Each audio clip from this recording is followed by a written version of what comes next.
Okay, this story that I'm going to tell you today is the Aboriginal Dreamtime story about how the gullies and creeks that run down to the sea hold all the water were made and how you know of them today. So it's the origin of water. Once upon a time, the land had no water, or so the animals were led to believe, because the only way to get a drink or quench their thirst was to chew gulbira or kangaroo grass, or to lick the dew off the leaves.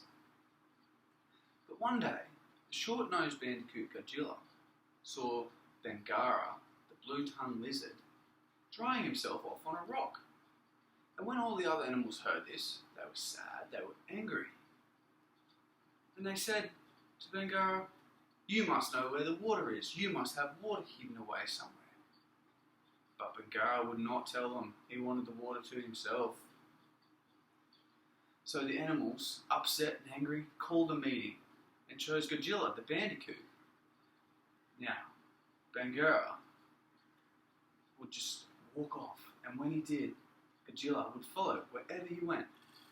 But Bangara was very clever and smart, and could see Gudjila out the corner of his eye, and never revealed where the waterhole was. So all the animals got together again and had a meeting, as they weren't sure what to do. And they chose Jagir Jagir, the Willy Wagtail, because Jagir, he was smaller and he could move faster in case he had to hide. So he went off, followed Bangara, but Bangara could hear something. And when he turned around, he could see Gudjir's tail poking out of the bushes, looking around. And Bangara still wouldn't reveal where the water was.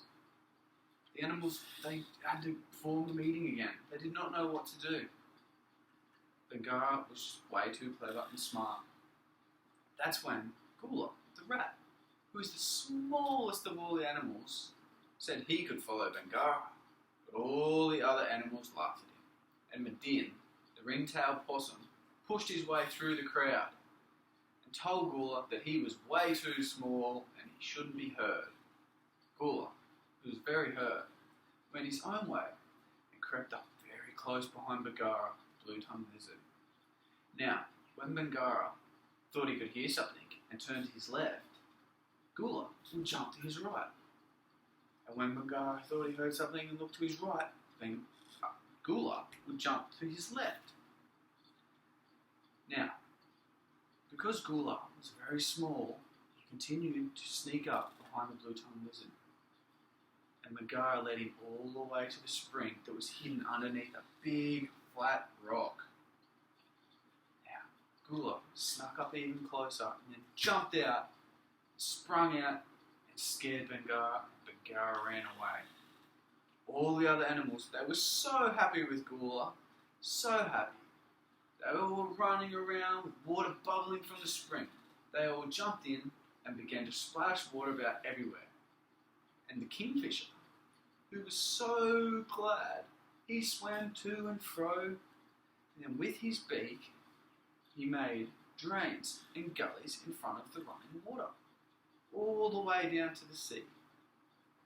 And that is how the small creeks and gullies were made to this very day. The moral of this story is he who is of the least, and with no account, will be and can be the greatest.